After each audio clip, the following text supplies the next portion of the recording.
안녕하세요. 지장경 강의 시간입니다. 자, 우리 한번 교재를 볼까요? 112페이지. 지장보살, 지장기도 10종 공덕에 대해서 이야기 나누고 있었죠? 1. 농사를 짓는 땅에는 풍년이 들며 2. 집안은 언제나 편안하며 3. 먼저 죽은 가족들은 천상에 나고 4. 살아있는 가족들은 장수하며 라고 돼 있죠? 살아있는 가족들은 장수하며. 그래서 오래 살고 짧게 단명하고 이것도 사실 누가 지은 업이다? 자기가 지은 업대로 살아간다. 그래서 인명은 제천이다 라는 말이 있죠. 사람의 명은 어디에 달렸구나? 하늘에 달렸구나. 근데 불교에서는 하늘이란 표현을 안 쓰고 누가 지은 업대로 사는구나? 내가 지은 업대로 사는구나. 그래서 수행을 많이 하고 그리고 부처님께 연불공덕을 많이 지으면 단명살이 수명장수로 바뀌게 되고 혹 단명한다 하더라도 다음 생에 반드시 더 좋은 몸을 받게 된다. 그래서 부처님 가르침에 큰 스님 가르침에 한결같이 이야기하고 있습니다. 그래서 예전에 깜짝 놀랐던 얘기인데 어느 비구니 스님께 직접 들은 이야기예요. 직접. 이 비구니 스님께서 연세가 90이 넘으신 아흔이 되신 어머니 노모가 계셨는데 치매가 오셨대요. 뭐가 왔어요? 치매. 너무 슬프죠. 그러니까 세상에서 가장 슬픈 질병 중에 하나가 치매라는 얘기가 있어요. 가장 사랑했던 가족 얼굴도 못 알아보잖아요. 근데 또 희한한 게 뭐냐면 그렇게 치매 걸리신 분이 막내 아들만 찾더래요. 막내 아들만 찾았는데 막상 막내 아들이 어머니 저 왔어요 하니까 알아봐요? 못 알아봐요? 아저씨 누구야? 이러더래요. 그러니까 막내 아들 이름을 막 하염없이 불러서 막내 아들이 찾아왔는데 아저씨 누구예요? 어머니 저 막내 아들 아무개예요. 아유 우리 아들 이렇게 안 늙었어요. 이러면서 슬프죠. 예. 갑자기 분위기가 더 어두워지네요. 자, 그래서 어머님이 치매가 오셨는데 그 비구니 스님이 시간 날 때마다 하염없이 나무아미탑을 연불을 하셨대요. 어머니의 명이 닿으셨으면 어서 빨리 곱게 가시고 극락왕생 하시고 어머니의 명이 남아있다면 제발 어머니가 편안하시기를 기도드립니다. 하염없이 그렇게 나무아미탑을 연불을 했대요. 저야 어머니 건강하고 편안하게 해주세요. 명이 닿으신 거라면 그냥 곱게 아주 좋은 곳으로 가게 해주시고 아직 명이 남아있다면 건강하고 편안하게 해주세요. 하염없이 몇 날 며칠 몇 개월 동안을 나무아미탑을 간절하게 기도를 하셨는데 꿈을 꿨대요. 생생한 꿈을 꿨는데 꿈에서도 나무아미탑을 연불을 했대요. 꿈에서도 나무아미탑을 연불하는데 머리가 근질근질하더래요. 머리가 뭐가 기어다닌 것처럼 근질근질해서 뭐지 하고 이렇게 머리를 이렇게 털었는데 그 우리 여름에 그 작고 새까만 그 뭐 초파리 같은 벌레 있죠. 벌레가 후두두두 떨어지더래요. 꿈에서. 어머 이게 뭐야 해가지고 막 머리를 막 털어도 머리에서 벌레가 후두두 떨어져서 벌레가 다 떨어질 때까지 머리를 다 털었대요. 그러니까 바닥에 죽은 벌레가 가득하더래요. 그래서 그 벌레를 빗자루로 벌레를 쓸어 담아서 밖에다가 딱 버리면서 잠에서 딱 깼대요. 그 꿈을 꾸고 나서 신기할 정도로 어머니 치매 증상이 점점 호전되더니 정상으로 돌아오셨대요. 참 별일이 다 있죠. 제가 요 얘기를 책으로 봤어도 이걸 믿어야 되나 싶을 수도 있는데 그 비구니 스님이 직접 얘기해 주신 거예요. 그 비구니 스님, 그 사제가 되는 스님이 우리 스님이 겪으신 거라고 이거 꼭 스님한테 알려드리고 싶다고 하면서 저한테 직접 전화를 하셔가지고 저한테 직접 전해주신 거예요. 참 희한하죠. 대답도 없고. 네, 그래요. 자, 그리고 예전에 어느 선원에서 제가 공부할 때 같이 공부했던 어느 스님께, 선방에서 같이 공부한 스님께 차 마시면서 직접 들었던 얘기인데, 어머니가 몸이 너무 아프셨대요. 너무 아프셔서 몇 날 며칠 동안, 몇 달 동안 병석에 누워서 끙끙 앓고 있으니까 살아있는 사람들 애간장이 타는 거예요. 그죠? 그러니까 여러분, 이런 말이 굉장히 죄송스럽고 이게 함부로 내뱉으면 안 되는 얘기인 줄은 알지만, 갈 때가 됐을 때 곱게 빨리 가는 것도 복이에요. 그죠? 예, 솔직히 말하면. 어른들 그러시잖아요. 죽을 때 살아있는 가족들 걱정 끼치지 않고 죽을 때 그냥 곱게 편안하게 가는 게 꿈이다. 이런 노인분들 얘기 많이 들었어요. 그죠, 여러분? 저희 아버지도 그래요. 저희 아버지도 아침마다 법당에 올라가셔서 부처님한테 초 키고 삼배 올리면서 부처님 나 죽을 때 광우 스님 고생시키지 않고 그냥 자다가 꾹 하고 죽게 해달라고 그렇게 발언하신대요. 그 부모 마음인가 봐요. 근데 몇 날 며칠만 몇 달 동안 병석에 누워 있으니까 막 간병하는 가족들도 힘들어하고 했을 때 요 스님이 법당에 가서 불전에다가 부처님께 공양을 올리고 간절하게 염불을 했대요. 어머니 명이 남아 계시며 어서 건강 쾌차하시고 어머니 명이 다 하신 거라면 어서 빨리 곱게 좋은 곳으로 가게 해달라고. 아픈 분도 힘들고 살아있는 사람들도 힘들고, 부처님 어머니 명이 남아있다면 어서 건강 쾌차하게 해주시고, 어머님이 명이 다 하신 거라면 어서 그냥 곱게 좋은 곳으로 가게 해주십시오. 다 기도를 올렸는데 그 다음 날인가 형제한테 전화가 왔대요.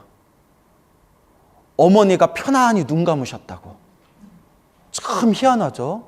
그죠? 참 희한하죠.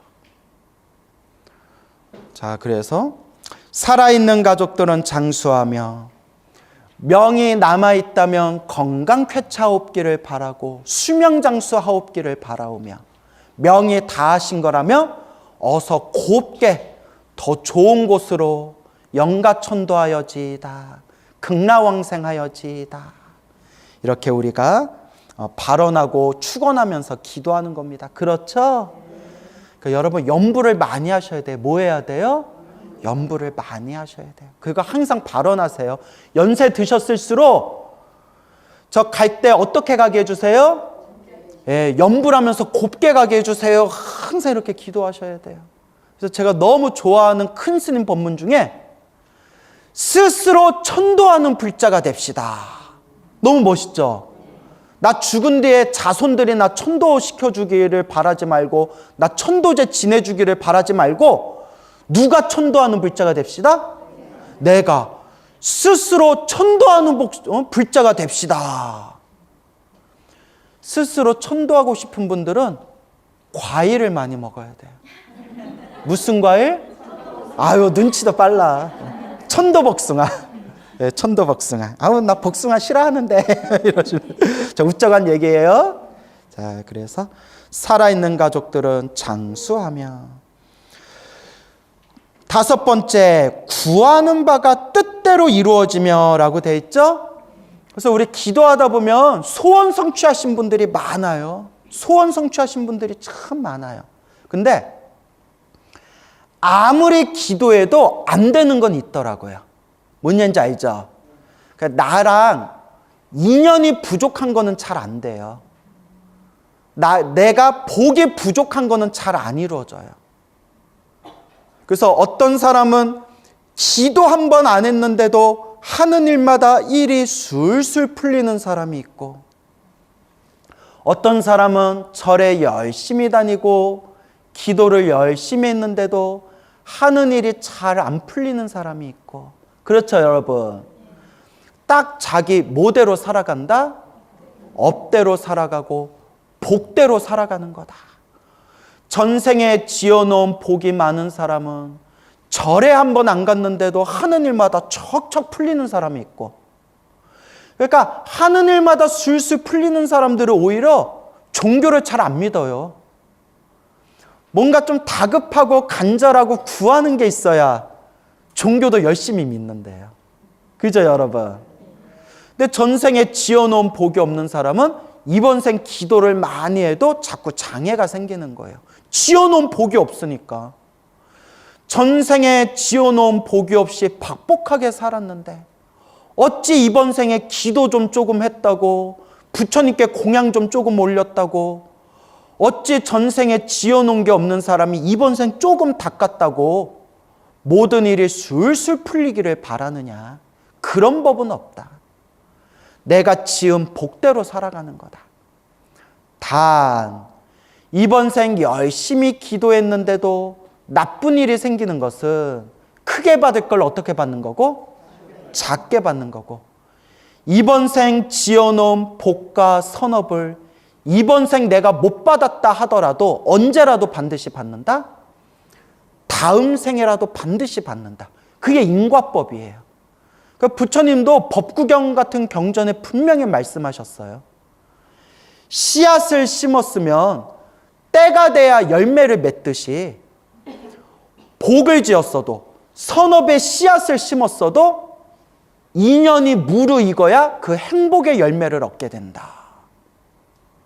근데 우리 불자들은, 특히 우리 한국 사람들은 성질이 급해가지고 내가 부처님한테 기도했는데 왜 나한테 왜 좋은 일 안 생기지? 소원 성취가 안 되지? 이런 얘기를 하고 있어요. 그래서 모든 것이 무슨 법이다? 그렇죠. 인연법이다. 항상 복을 짓고 선업을 짓고 공덕을 닦으면서 무엇이 무르익어야 된다? 인연이 무르익어야 돼요. 무슨 년? 인연. 자, 그래서 구하는 바가 뜻대로 이루어지리라. 내가 열심히 기도하고 염불하고 공덕을 지었는데도 구하는 바가 이루어지지 않는다면 아직 무엇이 무르익지 않아서 그렇다? 인연이 무르익지 않아서 그렇다. 그냥 닦는 수밖에 없다. 뭐 하는 수밖에 없다? 닦는 수밖에 없다. 그걸 명심하시기 바랍니다. 알겠죠? 그래서 내가 구하는 바가 이루어졌냐 이루어지지 않았느냐 그걸 따지지 말고 내가 지금 복을 짓고 있는가, 선업을 쌓고 있는가, 공덕을 닦고 있는가, 내가 행복의 열매를 딸 수 있는 씨앗을 심었는가, 항상 그거를 기준으로 둬야 돼요. 그래서 늘 명심하세요. 기도를 열심히 했는데도 나쁜 일이 생겼다. 아, 크게 받을 걸 어떻게 받는구나? 작게 받는구나. 내가 절에 열심히 다니고 기도하면서 복을 많이 지었는데도 내가 원하는 결과를 성취하지 못하고 있구나. 아, 언제라도 반드시 받는다? 다음 생에라도 반드시 이 공덕을 내가 스스로 받게 된다. 이 인과법, 인연법에 여러분들이 믿음을 탁 세우셔야 됩니다. 알겠죠? 그래서 여러분, 기도 좀 했다고 모든 일이 술술 풀린다면 세상이 얼마나 아름답겠어요. 기도 좀 했다고, 복 좀 지었다고, 선업 좀 지었다고 하는 일이 술술 풀린다면 이 지구상에 있는 이 중생들 중에 괴로운 사람이 몇이나 있겠어요. 근데 해도 잘 안 풀리니까, 해도 별 결과가 없으니까 에휴, 기도해봤자 소용없구나, 불교 공부해봤자 소용없구나, 복 지어봤자 소용없구나, 그런 마음이 생기게 되는 거예요. 그러니까 어느 불심이 깊은 노보살님이 계셨는데 그 불심 깊은 노보살님의 따님이 있는데 뭐 저는 잘 모르는 분인데 건너 들었어요. 그 딸이 하는 얘기가 자기는 절대 절에 안 다니고 절대 종교를 안 믿는데요. 왜 그러냐 하고 물어보니까 야, 우리 엄마가 그렇게 절에 다녔는데도 우리 집안 잘 풀린 사람이 누가 있냐? 남 얘기 같지 않죠? 우리 엄마가 그렇게 평생 절에 다녔는데도 잘 된 게 뭐가 있냐고. 절에도 돈만 퍼줬지. 그래서 절에 다녀봤자 아무 소용 없다는 거예요. 근데 심정적으로는 그 마음이 이해가요. 이렇게 불교 공부를 깊이 하고 인연법, 인과법에 믿음이 없으면 다 불교 공부에 깊이 이 인과법의 도리에 대해서 이해를 못하면 다 절에 다니다가 자꾸 안 좋은 일 생기고 안 좋은 결과가 생기면 당연히 절에 가기 싫어지죠. 야, 백날 절에 가봤자 아무 소용없다. 여러분들 이렇게 불교 공부 안 했으면 다 흔들렸겠죠. 근데 우리는 이미 배웠잖아요. 부처님 경전에 큰 스님들 법문에 분명히 나오잖아요. 전생에 지은 빚을 언제 갚고 있는 거고 지금 그 빚을 갚고 있는 거고 지금 쌓은 이 공덕을 언제라도 다 받는다? 다음 생에라도 다 받는다. 이 인과법. 그래서 삼세 인과. 과거, 현재, 미래로 자기 업의 인연이 쫙 펼쳐지는 거예요. 스님, 우리 어머니가 평생 절에 다니고 부처님께 공양 올리고 기도했는데도 왜 이렇게 우리 집안 살아가는 게 힘듭니까? 전생에 지독하게 큰 업보를 지은 사람들끼리 이번 생에 가족으로 모인 겁니다. 이번 생에 가족으로 모여서 그 업보를 지금 받고 있는 겁니다. 근데 어머님이 또 이번 생에 열심히 부처님께 공양 올리고 기도 열심히 하셨으니 그 공덕을 이번 생에는 전생에 지은 그 빚을 이번 생에 갚고 이번 생에 지은 공덕은 또 언제 받는 겁니다? 다음 생에 그거 다 받는 겁니다. 이건 제 얘기가 아닙니다. 팔만대장경에 다 나오는 말씀입니다. 무슨 말인지 알겠죠?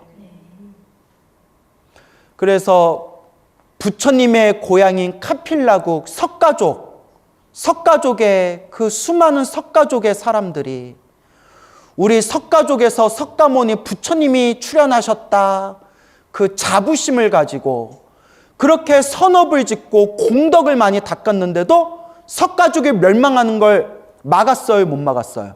못 막았어요. 석가족이 그렇게 복을 많이 줬대요.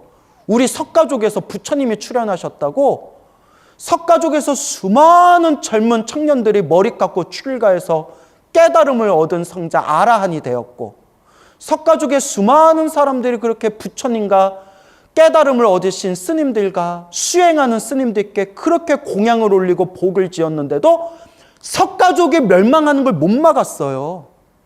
이것만 보면 뭐하러 부처님을 믿어요? 그렇게 복을 많이 지었는데도 석가족이 멸망해버렸는데. 그러니까 그것만 보면 우리가 불교를 믿을 수가 없다니까요. 근데 석가족이 멸망한 것도 누구의 업이었다? 자기들의 업이었고 석가족이 자기네들의 과거 전생에 지었던 그 업보를 이번 생에 그것을 갚을 수밖에 없는 것이었고 그러나 이번 생 그 석가족 사람들이 복을 짓고 선업을 짓고 공덕을 닦은 그 인연으로 석가족 사람들이 죽자마자 바로 어디에 태어났다? 하늘세계 천상의 신들로 태어났다. 이게 팔만대장경에 수없이 많이 나와요. 이 내용이. 그래서 이번 생만 보면 된다 안 된다. 그래서 과거, 현재, 미래, 전생, 현생, 미래생 이 인연법의 흐름을 우리가 항상 마음으로 항상 되새기고 비추어 봐야 돼요. 그래서 이번 생만 보지 말아라. 지금 이번 생 내가 받고 있는 이 업의 결과가 전생부터 지었던 나의 업의 인연법이고, 이번 생 내가 또 닦고 있는 게 다음 생에 내가 받게 될 업의 인연법이다. 이번 생만 보지 말아라. 이거는 광우 스님 말이 아니라 어디에 나오는 말씀이다? 팔만대장경 다 나오는 말씀이에요. 저는 경전에 없는 얘기 함부로 안 해요. 아시겠죠? 그래요. 그러니까 흔들리면 된다, 안 된다? 안 된다. 흔들리면 된다? 안 된다. 그럼 어떻게 해야 된다? 그냥 닦을 뿐이다. 뭐 할 뿐이다? 닦을 뿐이다. 아시겠죠? 그래서 내가 열심히 절에 다니고 기도했는데 구하는 바가 이루어지지 않았다고 해서 슬퍼하거나 노여워할 필요가 있다, 없다? 없다. 다 누가 지은 업의 인연법이다? 내가 지은 업의 인연법이니 지금 닦을 뿐이다. 저도 인생 살다 보면 좀 원망스러운 사람이 있을까요, 없을까요? 정말 대웅전에 묻어버리고 싶은 그런 사람들이 있을 수도 있어요. 있을 수도 있는데, 내가 그때 그 사람 만나가지고, 내가 마음고생한 거 생각하면, 아구구구, 진짜 그냥 내가 아주 그냥, 막 이런 생각이 날 수도 있지만, 정말 불교 공부를 제대로 하고 연불 하고 기도하다 보면, 원망하는 마음이 어떻게 돼요? 점점 사라져요. 에휴, 저런 사람 만난 것도 누구 업이구나? 내 업이구나. 그래서 제가 실제로 어느 불심이 깊은 불자님께 들은 얘기인데 30대까지만 하더라도 평소에 부모님을 원망했대요. 뭔가 부모님에 대한 아쉬움이 많았나 봐요. 부모님을 너무 원망을 많이 했는데 딱 광우 스님 법문 듣고 부모님에 대한 원망이 싹 사라졌대요. 내가 나를 이렇게 힘들게 한 우리 부모님을 만난 것도 누구 업이었구나? 내 업이고 이번 생에 내가 닦을 수밖에 없겠구나. 근데 법문 듣고 그런 마음이 생겼다는 것 자체가 그 사람이 뭐가 있는 거예요? 성근이 있는 거예요. 성근이 없는 사람은 아무리 좋은 얘기를 해주고 부처님 가르침을 전해줘도 한 귀로 듣고 한 귀로 흘려요. 관심이 없어요. 근데 스님들 법문을 듣고 부처님 가르침을 공부하고 다 내가 지은 업의 인연이구나. 그러니 이번 생 내가 잘 닦아야 되겠구나 라는 마음을 낼 수 있다는 것 자체가 그래도 성근이 있다는 거예요. 여러분이 그래도 이렇게 시간을 쪼개서 이 자리에 모여서 부처님의 가르침을 공부하려고 마음을 내는 것 자체가 뭐가 있다는 거예요? 성근이 있다는 거예요. 들어도 또 까먹고 들어도 잊어도 뭐가 있다는 거예요? 성근이 있다는 거예요. 까먹어도 잊어도 부처님 가르침 공부하는 것만으로도 귓가를 스친 것만으로도 뭐가 쌓이고 있어요? 공덕이 쌓이고 있는 거예요. 진짜로. 그래서 제가 늘 얘기하잖아요. 와준 것만도 고맙다고. 네? 뭔 얘기인지 알겠죠? 자, 그렇게 닦을 뿐입니다. 알겠죠? 여섯 번째, 수재나 화재를 만나지 않고. 수재가 뭐예요? 물의 재앙. 화재는 뭐래요? 불의 재앙. 물의 재앙과 불의 재앙을 만나지 않고. 그리고 하지만 여러분, 제가 예전에도 말씀드렸지만 불교를 아무리 열심히 믿어도 나쁜 일이 생겨요, 안 생겨요? 생긴다고 했잖아요.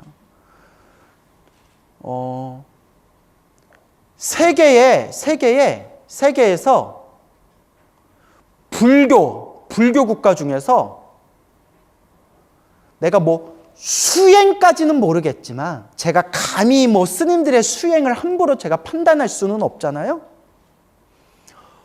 겉으로 보일지만정, 겉으로 보이는 모습만 봤을 때 계율을 가장 깔끔하게 지키는 불교 국가 나라가 대만인 것 같아요. 대만. 그래서 이제 우스갯소리인데 대만 불교의 스님들과 신도들은 한국 불교 스님들을 좀 무시한대요. 너무 막 산다고. 우리 입장에서 기분 나쁘죠? 근데 대만에 유학 갔다 온 스님들 얘기 들어보고 저도 대만에 이제 송광사 유런에 있을 때 대만에 이제 졸업여행 다 다녀보고 대만에서 활동하고 있는 스님들과 불자들의 모습을 보고 딱 감탄을 했어요. 그래서 한국 불교가 나아가야 할 지향점이 대만이 아니겠는가라는 생각이 들 정도로 대만 불교 큰 스님들이 엄청나게 전법 포교를 너무 열심히 잘하셨어요. 초창기 때 수십 년 전 중국의 공산당이 집권했을 때 초창기 때 중국의 공산당은 종교를 탄압했거든요. 그때 수많은 스님들이 이제 대만으로 국민당을 따라서 대만으로 피난을 갔는데 대만의 거의 대부분의 종교가 샤머니즘이었대요.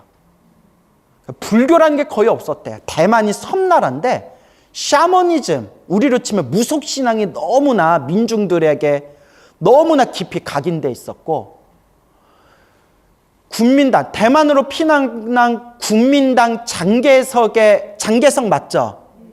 장개석의 마누라 송씨 부인이 아주 독실한 골수 기독교 신자였대요. 그래서 그 당시 고급 공무원들은 거의 다 기독교 신자였대요. 그러니까 나라를 관리하는 고급 공무원들은 그냥 거의 다 기독교 신자였고 일반 민중들, 서민들은 완전 뼛속까지 샤머니즘, 무속신앙이었고 그 속에서 스님들이 정말 배를 꼬르르르 하고 굶어가면서도 오직 교육불사를 했대. 무슨 불사? 교육불사. 스님들이 배를 굶주리면서도 자기 제자들만큼은 외국에 최고의 대학교에 유학 보내고 제일 먼저 인쇄소를 만들어서 경전을 찍어서 경전을 배포하고 사람이 한 명이 모이든 두 명이 모이든 끊임없이 교육불사하고 오로지 전법포교. 그래서 지금의 대만 불교가 어떻게 됐냐? 지금 좀 옛날보다 많이 줄었다는데 국민의 80%가 불자래요. 국민의 80%가. 그리고 대만에서 최고로 좋은 대학교가 어디 재단이다? 불교재단이래요. 대만에서 최고로 좋은 병원이 어디 재단이다? 불교재단이래요. 대만에서 최고로 좋은 유치원, 초등학교가 어디 재단이다? 불교재단이래요. 우와, 대단하죠? 그래서 대만 불교 스님들이 그렇게 전법 포교를 너무나 열심히 정말 잘했고 특히 계율을 되게 잘 지켰대요. 계율을 너무 잘 지켰대요. 그런 나라인데도 막 지진이 생겨가지고 수 없는 사람들이 죽고 대만이 지진이 많이 나잖아요. 그래서 몇십 년 전에 어마어마하게 또 큰 지진이 나서 수많은 또 이재민들이 발생하고 근데 대만에 그 엄청난 지진이 생겨가지고 수많은 사람들이 원주민들이 죽고 막 산이 무너지고 그 산에서 살고 있는 수많은 원주민들 수많은 사람들이 죽었을 때 가장 먼저 달려가서 사람들을 구해주고 피해 복구를 한 게 또 어디 재단? 불교재단이라는 거예요. 그래서 그 대만에 그 큰 지진 났을 때 피해를 봤던 그 원주민 마을에 우리가 또 이렇게 대만 여행할 때 거기를 갔었는데 스님들하고 거기 이렇게 가이드 해주시는 분이 우리 한국의 스님들한테 막 무릎 꿇고 막 절을 그 자리에서 막 삼배를 올리는 거예요. 그리고 막 눈가에 눈물이 그렁그렁하면서 부처님께 감사합니다. 집들이 좋아요. 우리 여기 지진 나서 집 다 무너졌을 때 불교 재단의 스님들과 신도들과 불자들이 다 이렇게 성금을 모아서 이 집들을 다 지어준 겁니다. 하면서 막 자기 집 구경시켜주면서 자기 집에다 딱 불상 모셔놓고 거기서 자기 매일 기도 올린다고. 참 대단하죠. 그래서 우리가 우리 한국 불교가 가야 할 롤모델이 있다면 어디 불교다? 대만 불교다. 이런 얘기하면 너무 좀 죄송스러운데 절대 따라가면 안 되는 불교가 일본 불교다. 일본 불교도 일본 불교만의 좀 아픔이 있어요. 아픔이 있는데 지금 일본 불교도 불자가 너무 줄어들어가지고 이거 해외 토픽에도 나온 거예요. 몇 년 전에 해외 토픽에도 나왔는데 스님들이 이러다 우리 절 굶어 죽겠다. 우리나라로 치면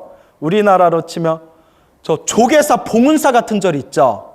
그런 유명한 절인데 너무 운영이 안 돼가지고 사찰을 카페로 개방을 했대요.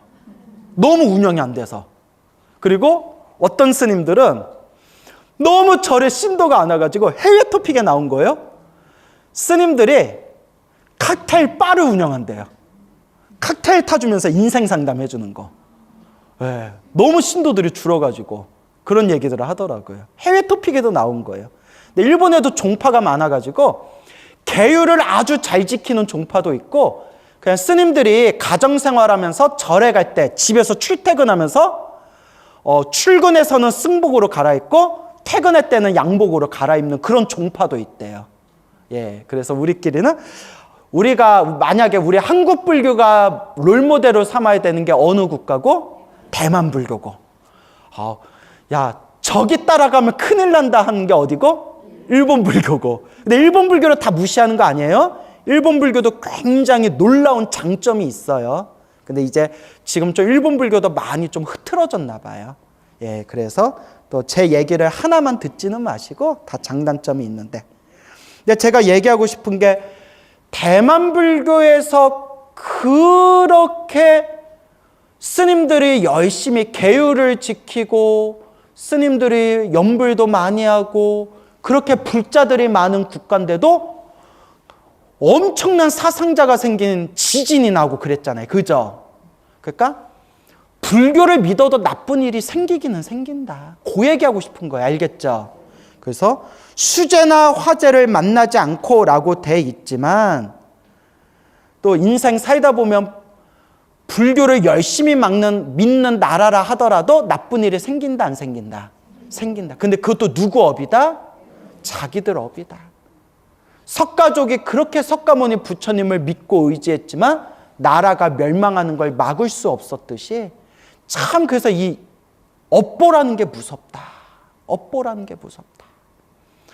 근데 이제 이런 얘기를 들었어요. 1950년대 중공군이 티베트를 침공해가지고 티베트의 달라이라마가 이제 인도로 망명을 갔는데 인도에서 달라이라마한테 땅을 줬어요. 여기에 티베트 피난민들이 여기서 살아라. 거기에 지금 이제 남인도 다람살라예요. 땅을 줬는데 근데 중요한 게 아니라 임대한 거래. 임대. 빌려준 거래요. 빌려줬는데 당연히 좋은 땅을 줬겠어요? 후진 땅을 줬겠어요? 저도 이제 책에서 봤는데 되게 안 좋은 땅을 줬대요. 그러니까 거저줘도 되는 땅. 근데 당연하죠. 인도에서도 그 티베트 달라이라마와 수많은 망명자들이 오는데 서울 여의도, 서울 강남 이런 데 줄 수는 없잖아요. 그래서 사람이 잘 안 사는 저 인도에서도 그냥 있어도 그만 없어도 그만 그런 땅을 줬나 봐요. 근데 그 땅에 평상시에 천재지변이 많은 땅이었대요. 천재지변이.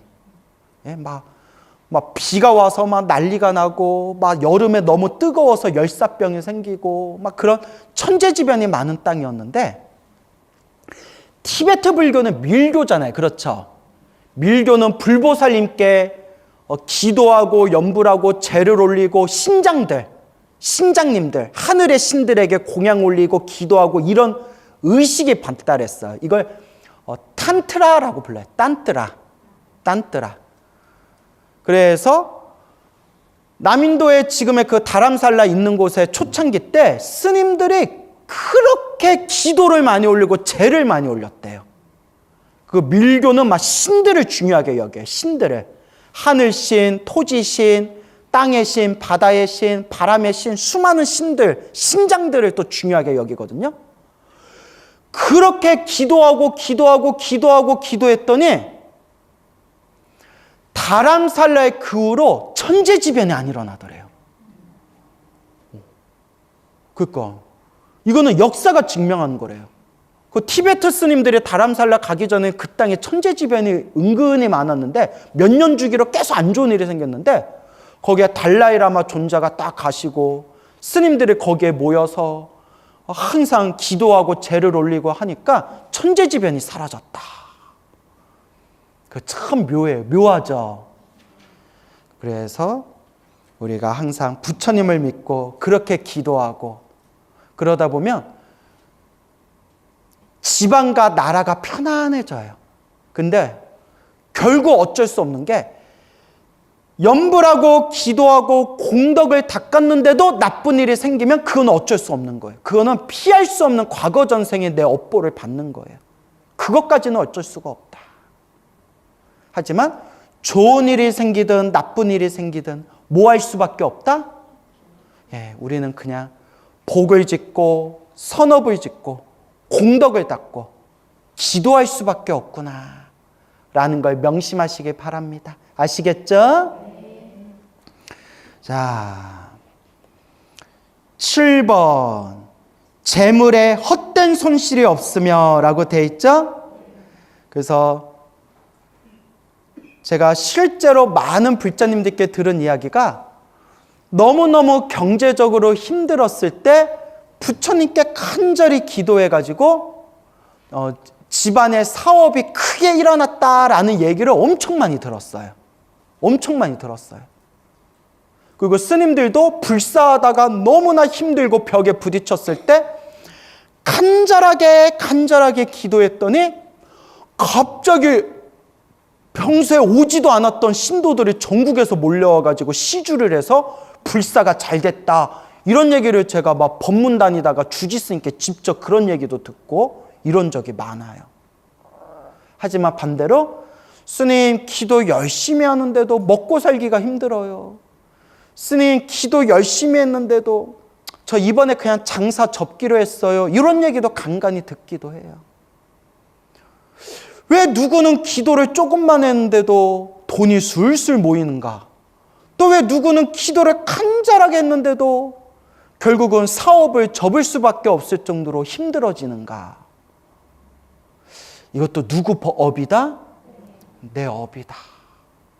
기도해서 다들 그냥 사업과 장사가 잘 되고 좋은 일이 술술 생겼으면 좋겠는데 내 마음 같지가 않아요.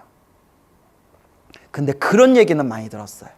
스님, 힘들기는 힘든데 그래도 매일매일 기도하니까 매일매일 기도하고 간절히 기도하니까 희한하게 먹고는 살아요 이러더라고요. 뭐는 해요? 먹고는 살아요. 그래서 저도 예전에 얘기했지만 제가 예전에 송파에서 포교당한 거 아시죠? 벌써 10년 전이다.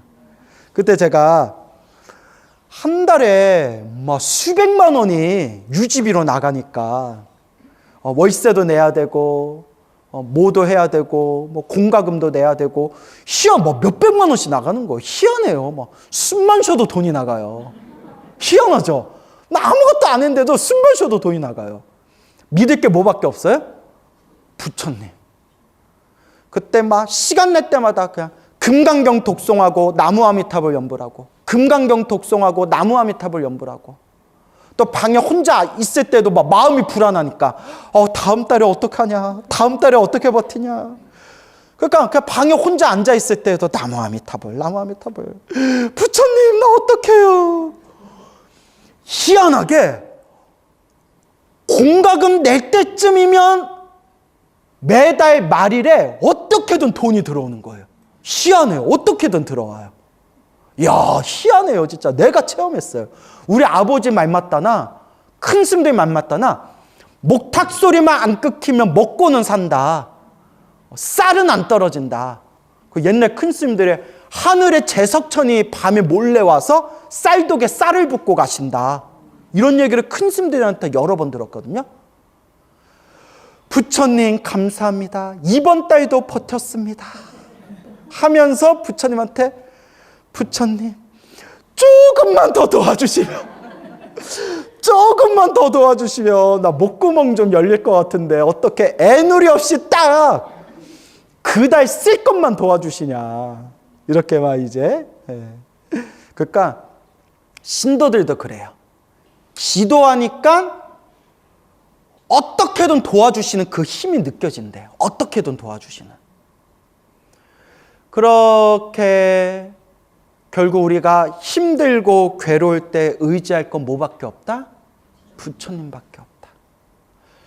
어느 거사님이 계셨는데 이제 오래전 얘기죠. 오래전 얘기인데 공장을 했는데 자그맣게 중소기업 공장을 했는데 얼마나 돈을 많이 벌었는지 야 이대로 우리 서울 한복판에 이러다가 우리 건물 세우는 거 아니냐 할 정도로 돈이 술술 들어왔대요. 일이 엄청 잘 됐대요. 그러다 IMF가 터져서 IMF 직격탄을 받아가지고 쫄딱 망했대요. 그러니까 쫄딱 망했대요. 정말 그냥 죽으려고 했대요. 얼마나 막막한지 죽으려고 했대요. 그때 실제로 그냥 허망하게 세상 떠나신 분들 많죠. 얼마나 막막했겠어요. 아우, 이런 얘기하기도 슬프네요. 나무 아미타불. 애들 때문에 버텼대. 애들 때문에. 애들 아니었으면 자기들 그냥 죽었을지도 모른다고. 평생 읽어놓은 게 다 그냥 물거품이 돼버리고 온갖 그냥 엄청난 빚을 져버렸으니까. 계속 일이 잘 될 줄 알고 좀 무리를 했나 봐요. 뭐 어음 같은 거 있잖아요. 그런 거 하고 돌리고 하다가. 그래서 결론만 말씀드리면 그 거사님이 다시 이제 밑바닥에서 시작을 하는데 그 와중에 새벽마다 거사님이 새벽마다 새벽 일찍 일어나서 제일 먼저 어디에 갔을까요? 절에 가서 새벽 아침 동안 매일 1000배를 했대요. 매일 1000배를 하고 출근을 했대요. 여러분 이해가 돼요? 안 돼요? 야, 저도 그렇게 못해요. 직장 생활이 얼마나 힘들어요. 밑바닥에서 다시 시작하는데 새벽 아침에 일어나면 절에 가서 딱 1000배 하고 출근을 했대요. 1000배 하고 출근했대요.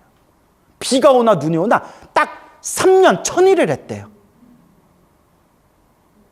이렇게 너무나 절박했대요. 너무나 절박했대요.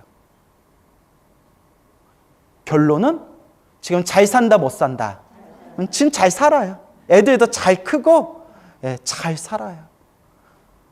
이렇게 했는데도 못 살면 이건 할 말 없어. 진짜 할 말 없어. 이거 부처님한테 손가락질해도 이건 할 말 없어. 물론 우리는 크게 받을까 작게 받는다 믿음이 있지만 이렇게까지 기도했는데. 그래서 여러분 기도 많이 해도 손해 볼 때가 있다 없다?